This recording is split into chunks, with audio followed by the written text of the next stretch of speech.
तो first lecture है तुम्हारा अभ्युदय योजना कोचिंग का। अब इसकी स्टार्ट कर रहे हैं हम। चैप्टर का नाम है सेट्स। क्या जानते हो सेट्स के बारे में? What is a set? बताओ। हाँ, इंग्लिश में, हिंदी में, कुछ में बताओ।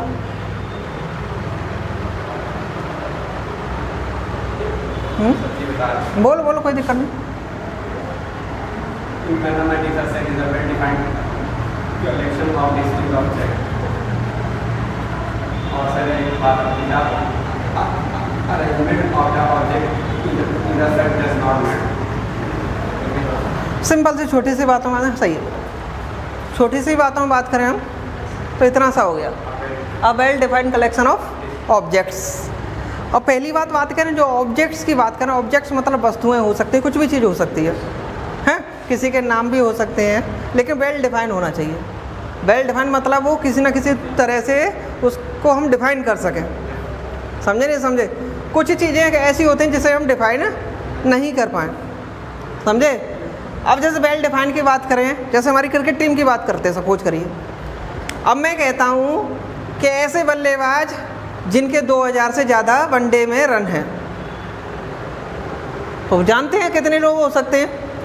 समझे नहीं समझे? उन्हें भाई हमारे पास डाटा है, पूरा डाटा होगा कि किन किन बल्लेबाजों के 2000 से ज़्यादा रन हैं। एक तो ये हो गया डिफाइन।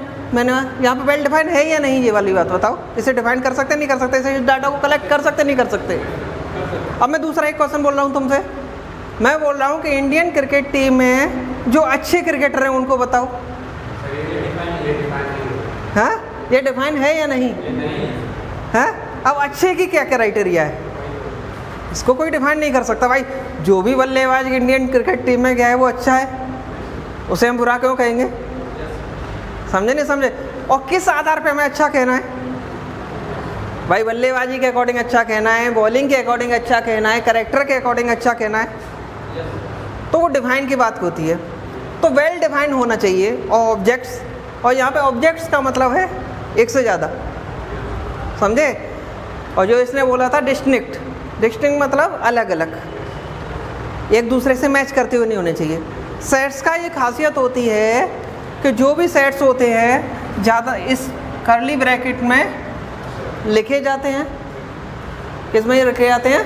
कर्ली ब्रैकेट में लिखे जाते हैं। और दो प्रकार से लिखे जा सकते हैं। दो हमारी फॉर्म होती है, एक रोस्टर फॉर्म होती है, एक सेट बिल्डर फॉर्म होती है। दो तरह की फॉर्म होती है। जैसे मैं कहूँ एक सेट मैंने मान लिया, और सेट को हमेशा कैपिटल लेटर से डिनोट करते हैं। ये वाली बात नोन होनी चाहिए। सही है? जानकारी में वैसे ही होनी चाहिए, क्योंकि तुम लोग तैयारी कर रहे हो, ऐसा नहीं है अब छोटे मोटे इस तरह से वैसे कराए। थोड़ा सा तुम्हें पढ़ के आना पड़ेगा।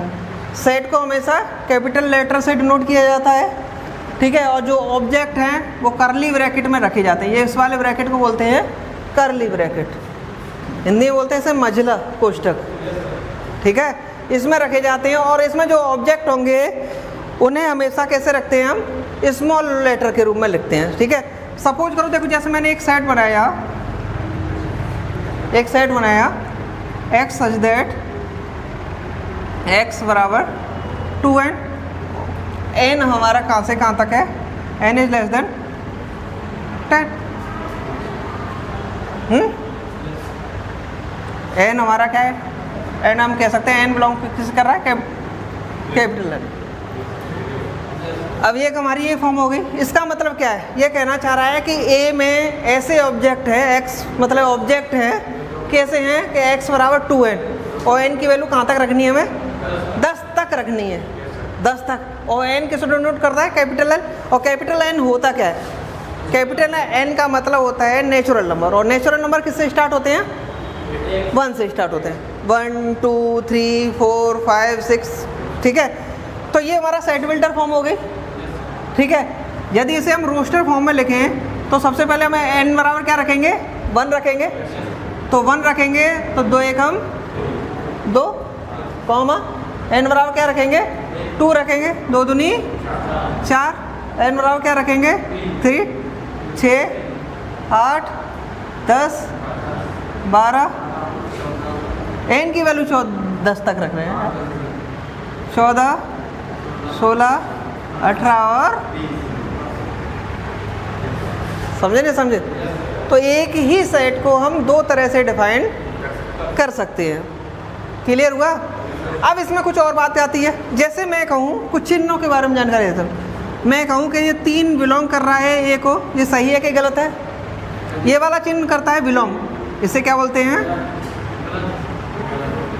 बिलोंग। बिलोंग का मतलब होता है संबंधित। बिलोंग का मतलब होता है संबंधित, कि इससे ये संबंध रख रहा है। 3 इससे संबंध रख रहा है, ए से। हाँ, सब बताएंगे।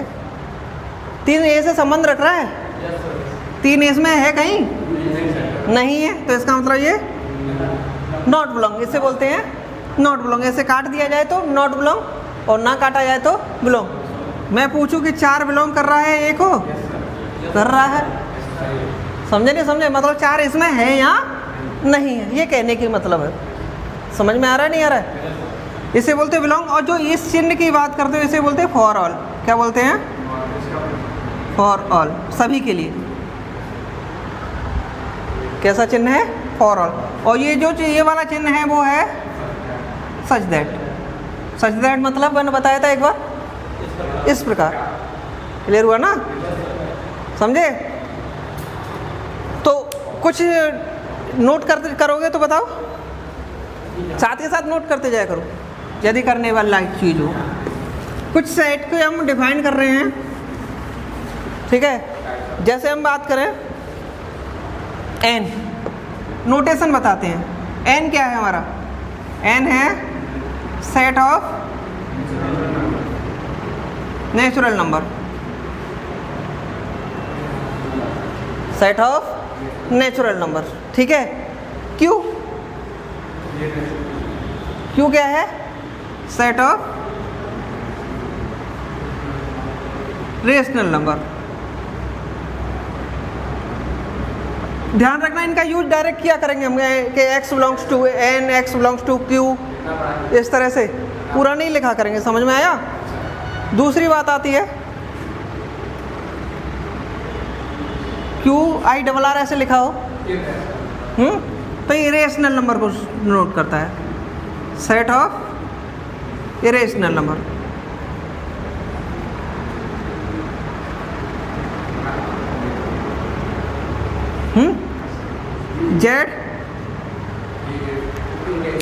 जेड से भी नोट करते हैं, इसे आई से भी करते हैं, कभी कभी आई से भी करते हैं और जेड से भी कर सकते हैं। तो ये है सेट ऑफ ऑल इंटीजर्स। हाँ,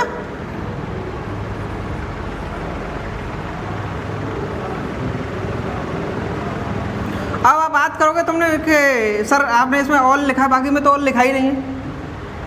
ऑल का मतलब इसमें प्लस भी आ रहे हैं, माइनस भी आ रहे हैं। इंटीजर्स प्लस वाले भी होते हैं और माइनस वाले भी होते हैं। क्लियर हुआ? यदि मैं इसे ऐसे लिखता, प्लस लिखता, तो इसका मतलब ये पॉजिटिव इंटीजर्स की बात हो रही है। क्या है ये? Set of positive integers. यदि मैं ऐसे लिखता तो क्या हो रही है ये? Set of negative integers. समझे? आर की बात करूं, ये क्या है? Set of real number. समझ में आ रहा है? आर पॉजिटिव क्या हो जाएगा? Set of positive real number. R negative क्या हो जाएगा? Set of negative real number. हैं? आर सी, और सी क्या हो जाएगा? यदि मैं कहूँ ये सी, इधर नोट करें, सी क्या है? हाँ, नहीं, सी मतलब complex number. Set of complex number. Complex number जानते हो? तुम्हारी बुक में आया होगा। हाँ,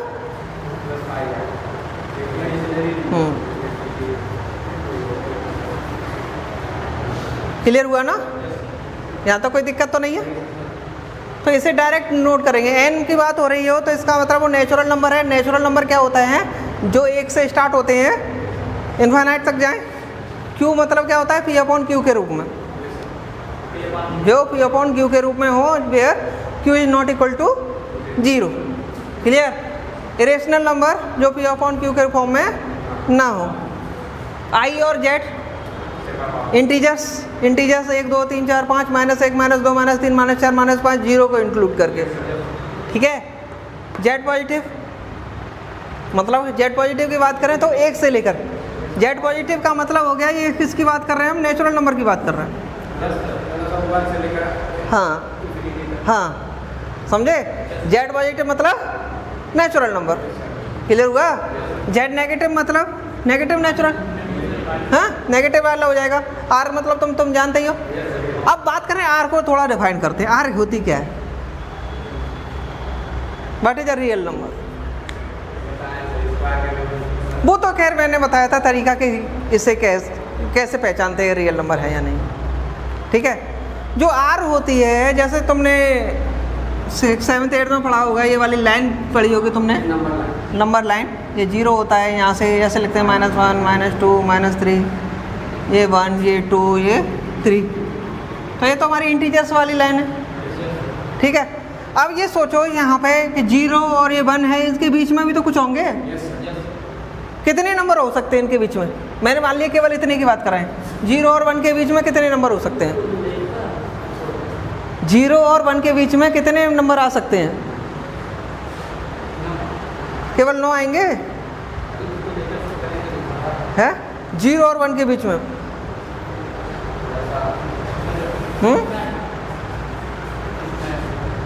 इनफाइनाइट नंबर आएंगे। इनफाइनाइट नंबर कौन से इनफाइनाइट आएंगे, इनमें से कौन से आएंगे, इनमें से नेचुरल नंबर आएंगे, रेशनल नंबर आएंगे, इरेशनल नंबर आएंगे, क्या आएंगे इनमें,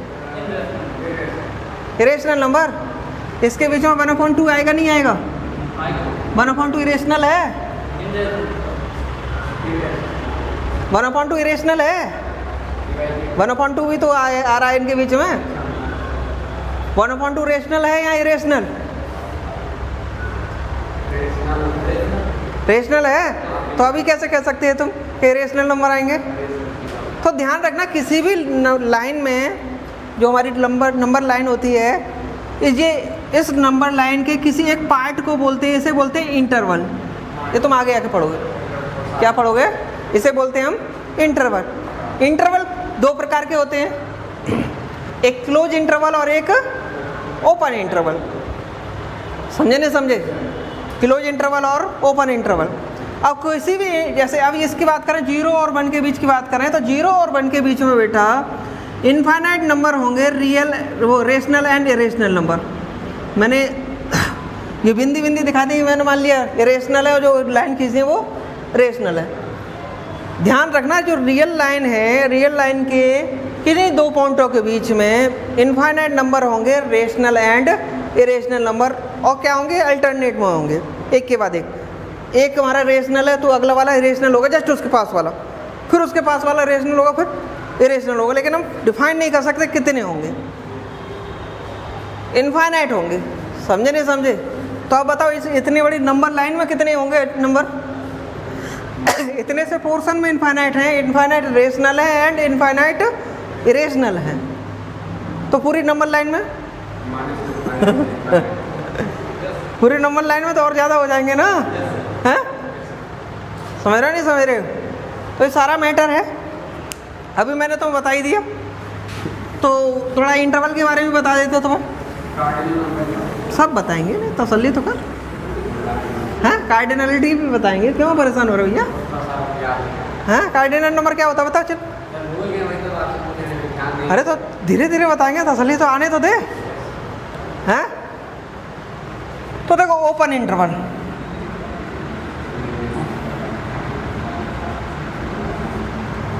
तुम्हारी क्लास में इसको इतनी अच्छी तरह ज़्यादा तरह से डिफाइन नहीं किया, छोटे से रूप में बता दिया गया। ओपन इंटरवल का मतलब होता है कि बाउंड्री को हम छोड़ रहे हैं, उसके बीच बीच में जो आ रहा है उसको ही बात करेंगे, समझे नहीं समझे। इसे डिनोट करते हैं इस वाले ब्रैकेट से, यहाँ जैसे 0,1, यहाँ इस वाले ब्रैकेट से करते हैं 0,1, दोनों एक ही चीज़ है, ये दोनों ओपन इंटरवल के ही फॉर्मूले हैं। इसका मतलब ये हो गया कि x सपोज करो कोई नंबर है, उसकी वैल्यू 0 से बड़ी है और 1 से छोटी, 0 से बड़ी लेनी है लेकिन 1 से छोटी लेनी है, समझे नहीं समझे। फॉर एग्जाम्पल ऐसे समझ सकते हैं, सपोज करो मेरे पास कोई सेट है कि एक इंटरवल है, क्या है, एक इंटरवल है हमारे पास, किसमें मैंने मान लिया ए बिलोंग कर रहा है हमारा किसको, जेड को बिलोंग कर रहा है, ए किसको बिलोंग कर रहा है, A is a subset of Z कह सकते हैं, इसे बाद में समझाएंगे, सबसेट अभी आया नहीं है। और ए बराबर मैंने मान लिया 3 से लेकर 8 तक मान लिया। अब जेड का मतलब क्या हो गया, जेड का मतलब क्या हो गया, इंटीजर्स की बात कर रहे हैं, और इंटीजर्स मतलब परफेक्ट नंबर लेने में, अपॉन वाली संख्याएं नहीं लेनी ना दशमलव वाली संख्या लेनी है। तो इसका मतलब हम ये कह सकते हैं इन दोनों के बीच की वैल्यू, यदि हमें सेट के रूप में डिनोट करना हो, ए को सेट बनाओ तो ये तो इंटीजर, ये क्या हमारा क्या है, ओपन इंटरवल है। यदि इसे ही हमें सेट बनाना हो तो क्या लिखेंगे हम, 4 5 6 7, समझे नहीं समझे, मतलब हमारे कहने का मतलब है 3 से लेकर 8 तक कह रहे हैं, लेकिन 3 और 8 को नहीं लेंगे हम, बाउंड्री को नहीं लेंगे, केवल बीच की संख्या लेंगे, समझे नहीं समझे, इसलिए इसे बोलते हैं ओपन इंटरवल। क्या बोलते हैं, ओपन इंटरवल। अगला बात होता है हमारा क्लोज इंटरवल, समझ में आ रहा है ना, हाँ, क्लोज इंटरवल का मतलब होता है इसमें बाउंड्री इंक्लूड होती है, हाँ। अब इससे इस तरह के ब्रैकेट में डिनोट किया जाता है। फॉर एग्जांपल जैसे मैं कहूँ कि ए सबसेट है हमारा जेड का, और ए बराबर है हमारे पास 3 से लेकर 8 तक, ठीक है। तो इसका मतलब क्या हो गया, यदि सेट के रूप में दिखाया जाए तो ए बराबर हो गया 3 4 5 6 7 8, ठीक है। यदि इसे डिफाइन किया जाए तो इसे ऐसे भी लिख सकते हैं, इस वाली चीज़ को, ऊपर वाली को, कि ए सच दैट, समझे ना, ए सच दैट, वो ए बराबर एक्स सच दैट एक्स की वैल्यू 3 से बड़ी है और 8 से छोटी है, समझे ना समझे। यदि क्लोज इंटरवल को डिफाइन किया जाए तो इसका मतलब कि ऐसे सेट हैं कि एक्स सच दैट इस प्रकार के आएंगे कि जो एक्स की वैल्यू होगी वो 3 से बराबर भी हो सकती है, बड़ी भी हो सकती है, और 8 से छोटी होगी, यानी इसे पढ़ेंगे क्या, x is greater than and equal to 3 and less than and equal to 8। Clear हुआ ना। और इसका मतलब 3 से लेकर 8 तक, 3 से 8 तक लिखी हुई है ना, ये हो गया हमारा इंटरवल। 2 इंटरवल हो गए।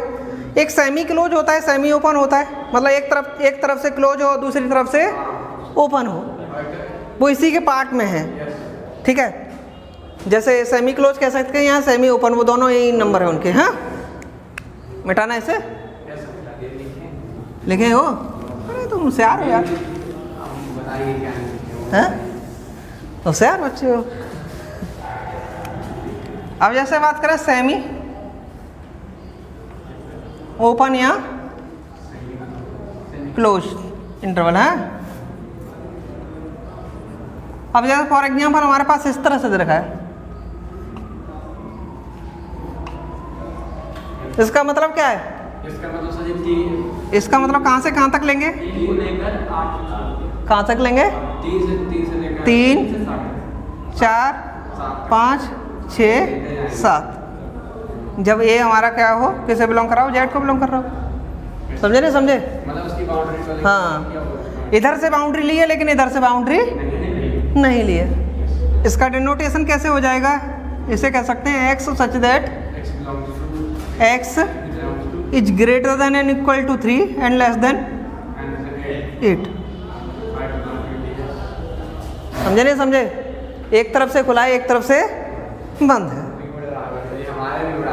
क्या ये चैप्टर उड़ गया था, हाँ तो आगे आता है ना, इसका मतलब आता तो होगा ही। सब सिखाया जाए, क्यों टेंशन ले रहे हो। तो तुम्हें मैंने ये तो बता ही दिया है तुम्हें रोस्टर फॉर्म क्या होती है और सेट बिल्डर फॉर्म क्या होती है, ठीक है। रोस्टर फॉर्म का मतलब होता है जो भी एलिमेंट हैं उन्हें हम कॉमा के द्वारा अलग अलग करके लिखेंगे, सारे के सारे एलिमेंट लिखने हमें। और सेट बिल्डर थ्योरम होता है उनकी डिफाइन के रूप में लिखेंगे, हाँ, उनकी प्रॉपर्टी के रूप में लिखेंगे, उनकी डिफाइन के रूप में उन्हें डिनोट करते हैं। दोनों सेट को दोनों तरह से दर्शाने को हमेशा किस में डिनोट किया जाता है, कर्ली ब्रैकेट में ही लिखा जाता है। अब जैसे ये वाला जो फॉर्म है ये हमारी सेट बिल्डर हो गई, और ये फॉर्म है क्या हो गई, रोस्टर। रोस्टर को एक और नाम बोलते हैं टेबुलर करके बोलते हैं, समझे। रोस्टर को क्या बोला जाता है, टेबुलर भी बोला जाता है, ध्यान रखना इस वाली बात को।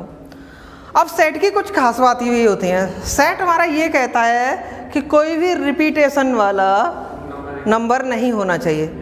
एक नंबर एक बार है तो उसे एक बार ही लिखा जाना चाहिए, ठीक है। एक एग्जांपल बताते हैं थोड़ा सा,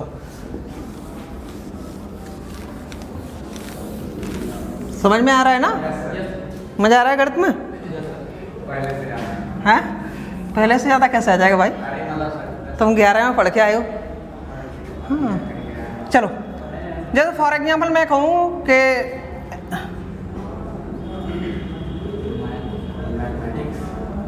मैथमेटिक्स कोई हमारा ये शब्द है, ठीक है, इसे हमें सेट के रूप में लिखना है, तो क्या कौन लिखेगा, हाँ लिखो।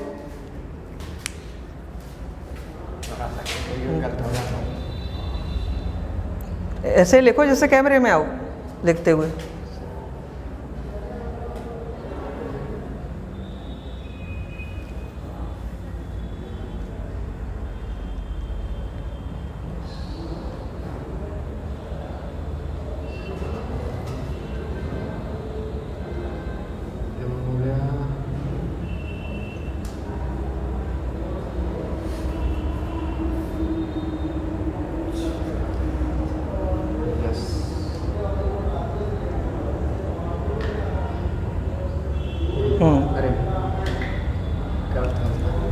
ठीक है चलो, मार्केट नहीं चल रहा ना, ठीक है। अब हमने देखा इसमें कि हमें एक अक्षर को एक बार ही लिखना है। एम 2 बार था लेकिन हमने एक बार ही लिखना है। रिपीटेशन चाहे कितने भी बार हो रही हो उसे हम लिखेंगे एक बार ही, समझे नहीं समझे। ये एक बार लिखा है, समझ में आ रहा है नहीं आ रहा है। ये होता है इसका तरीका, सेट का तरीका, कि कोई भी एलिमेंट रिपीट नहीं होना चाहिए। क्लियर हुआ, every element can not repeat. आगे बात करेंगे, चलिए इतना तो समझ ही गए। क्या हो गया,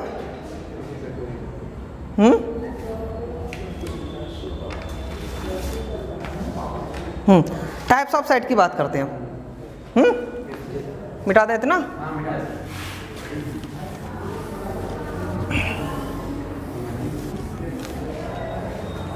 जो सेट का जो टाइप्स है वो एलिमेंट के डिपेंड करता है, एलिमेंट के नंबर्स पे डिपेंड करता है, ठीक है। Types of sets, types of set की बात करें, सबसे पहला आता है हमारा एम्प्टी सेट। क्या आता है, एम्प्टी सेट। इसे एक और शब्द बोलते हैं नल सेट, ठीक है।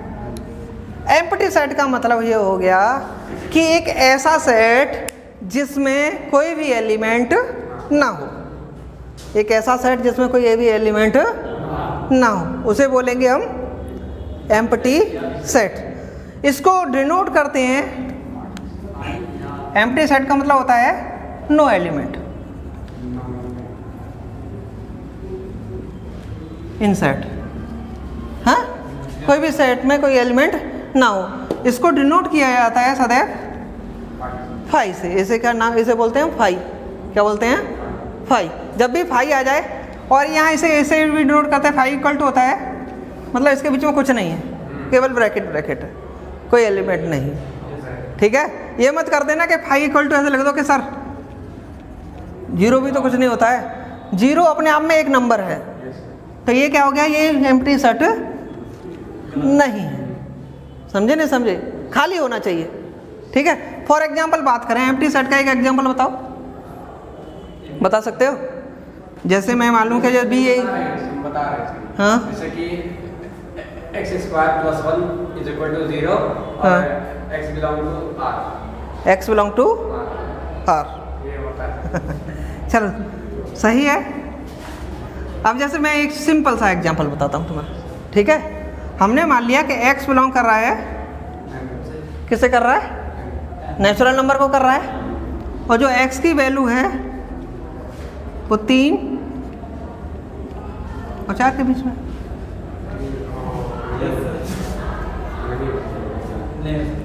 तीन और 4 के बीच में कोई नेचुरल नंबर ढूंढ सकते हो, तो क्या होगा ये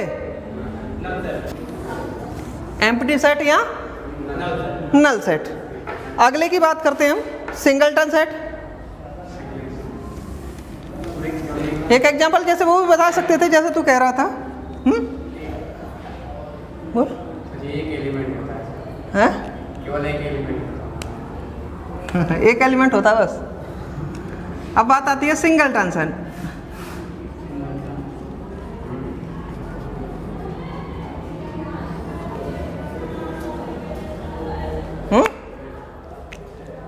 सिंगलटन सेट की बात करें हम, तो सिंगलटन सेट होता है a set which have only one element. एक ऐसा सेट जिसमें केवल एक एलिमेंट हो, उसे बोलेंगे हम सिंगलटन सेट। या ऐसे कह सकते हैं a set containing single element. A set, अरे मार्कर में इंक नहीं है। A set contain only one element.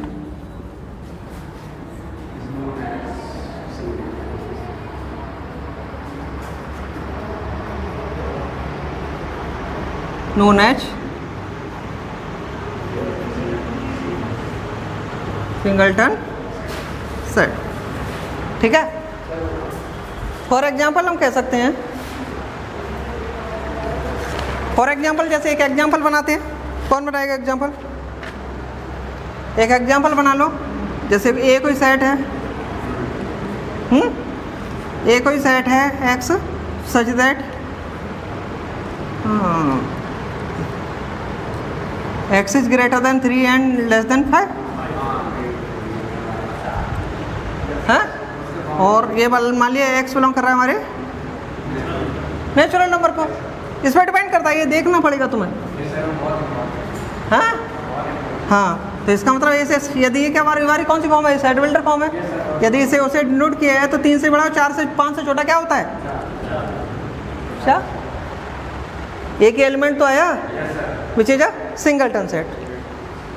Clear? अब बात आती है फाइनाइट सेट। फाइनाइट सेट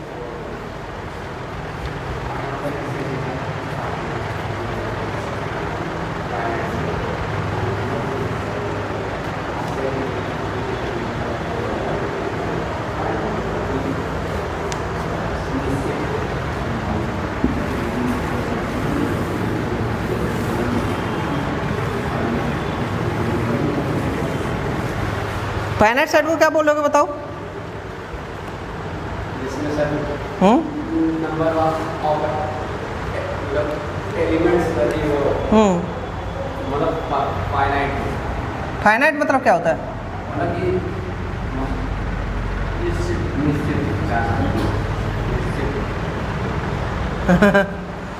इसका मतलब होता है a set which element are listed। Listed कह सकते हैं छोटे से फॉर्म में। लिस्टेड मतलब हम गिनती के हैं एलिमेंट हैं। लिस्टेड को हम बोलते हैं, काउंटेबल भी बोल सकते हैं। इसका मतलब होता है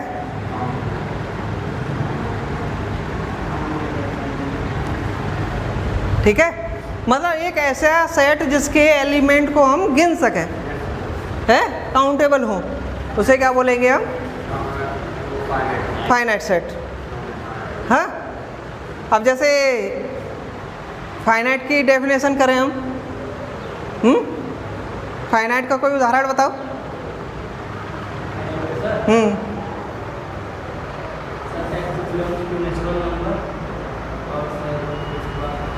x belongs to natural number.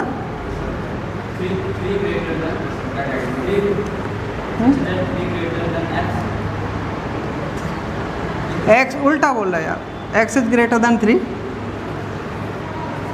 या ऐसे लिख दो यार, x बराबर 2n और n less than equal to 50। हाँ, फाइनाइट हो गए ना। अब ये इसका मतलब क्या चल रहा है, ये सम संख्या है कहाँ तक की, 100 तक की। n बराबर 50 रखेंगे तो 100 आएगा ना। हाँ, n बराबर 50 रखेंगे तो 100 आएगा नहीं आएगा। 2 से लेकर 100 तक की सम संख्या है, हो गया ना, फाइनाइट सेट हो गया। क्लियर हुआ ना। अब बात आती है जो तू पूछ रहा था, cardinal.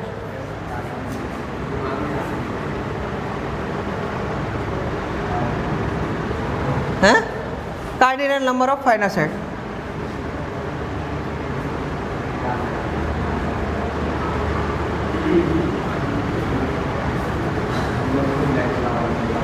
Cardinal number of finite set क्या होता है?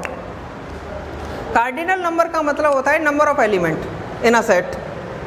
ठीक है, किसी फाइनाइट सेट में नंबर ऑफ एलिमेंट कितने हैं, उस नंबर को क्या बोलते हैं हम, कार्डिनल बोलते हैं। ठीक है, नंबर ऑफ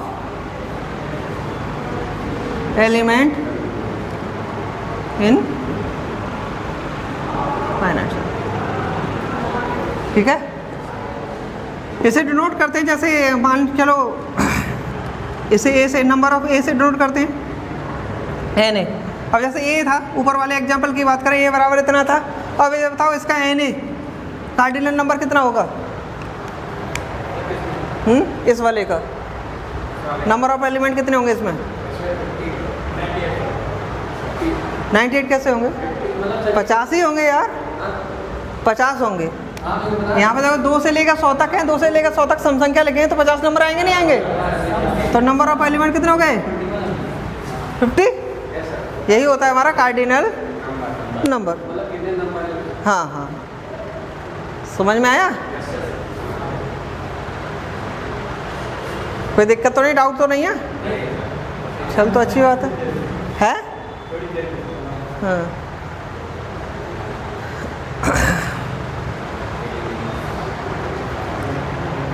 कितना टाइम हुआ वीडियो में देखिए? अरे इसमें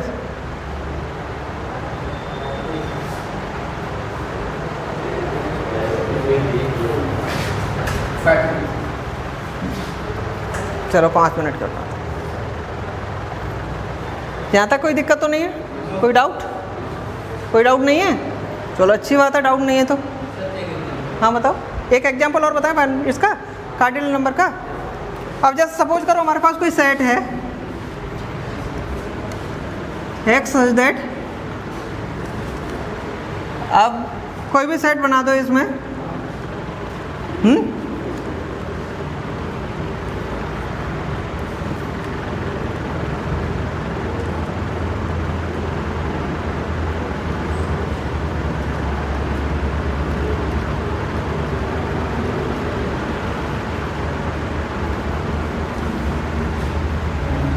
प्राइम मिनिस्टर ऑफ इंडिया। अब तक के कितने प्राइम मिनिस्टर हैं, उनका सेट है, तो कितने प्राइम मिनिस्टर हुए हैं? हाँ, मोदी जी कौन से नंबर के प्राइम मिनिस्टर हैं? तो इसकी कार्डिनलिटी बताना है तुम्हें, एन ए कितना होगा?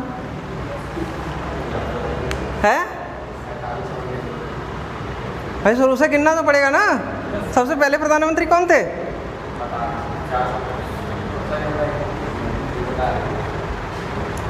सबसे पहले थे जवाहरलाल नेहरू।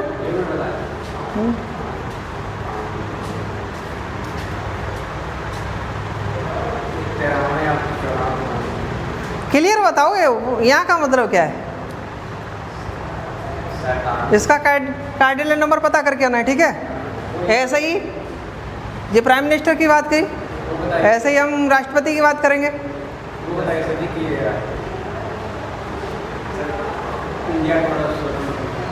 अरे प्रधानमंत्री तो स्वतंत्रता के बाद ही बने थे भाई, उससे पहले कौन प्रधानमंत्री था? हाँ, आफ्टर 1947, 1947 के बाद हाँ?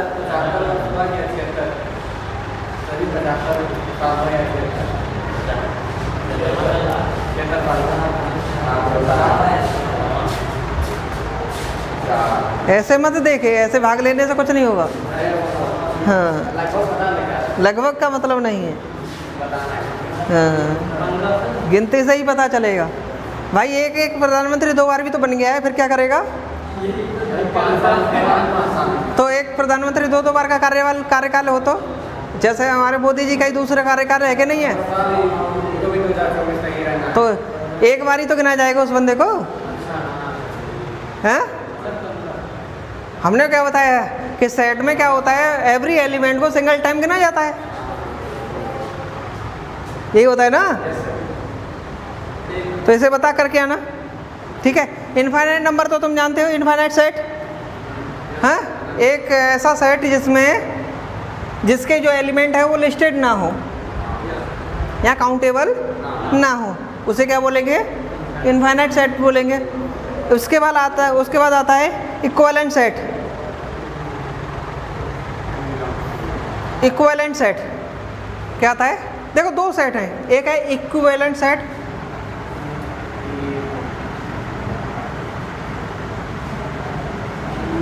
और दूसरा है इक्वल सेट। दोनों में फर्क क्या है?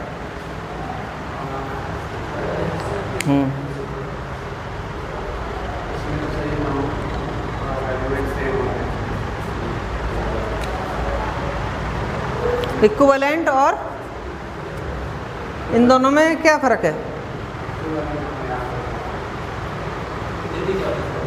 हैं? अब हिंदी में भूल जाए यार।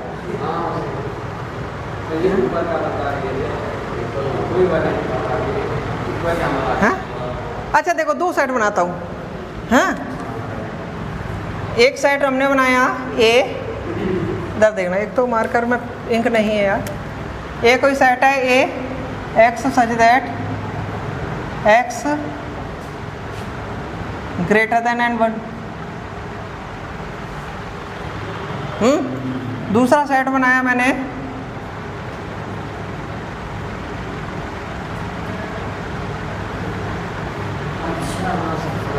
ठीक है, 2 सेट हो गए। इसकी कार्डिनलिटी बताओ कितना हुआ? एन ए कितना है इसका? 5 है। इसका कितना है? इसका भी 5 है। तो मतलब दोनों का एन ए बराबर क्या आया? दोनों की कार्डिनलिटी सेम है, लेकिन एलिमेंट एक जैसे हैं? नहीं है ना। जब एलिमेंट अलग अलग हो लेकिन कार्डिनलिटी एक ही हो तो उसे बोलते हैं इक्विवेलेंट सेट, ठीक है। जब एलिमेंट भी वही हो, कार्डिनलिटी भी वही हो, तो बोला जाएगा इक्वल सेट। समझ आया? इससे अच्छे तरह से नहीं बता सकता था। क्लियर हुआ? इक्विवेलेंट सेट मतलब केवल नंबर ऑफ एलिमेंट इक्वल होने चाहिए, ठीक है। एलिमेंट हमारे हैं वही कि नहीं, इससे कोई फर्क नहीं पड़ रहा है, ठीक है। इक्वल सेट का डिपेंड करता है, जैसे आगे तुम पढ़ोगे सबसेट, कि ए सबसेट होना चाहिए बी का और बी सबसेट होना चाहिए ए का, दोनों एक दूसरे के सबसेट होने चाहिए। दिस इंप्लाइज होता है ए बराबर बी। ये होती है इक्वल सेट की डेफिनेशन। समझे नहीं समझे? मेरे सारे एलिमेंट इसमें, इसके सारे एलिमेंट मुझ में है, तो हम इसका मतलब क्या है? हम दोनों बराबर हैं। ये तो हो गया ना। क्लियर हुआ? तो आज यहीं तक काफ़ी है, कोई दिक्कत तो नहीं है? बंद करो।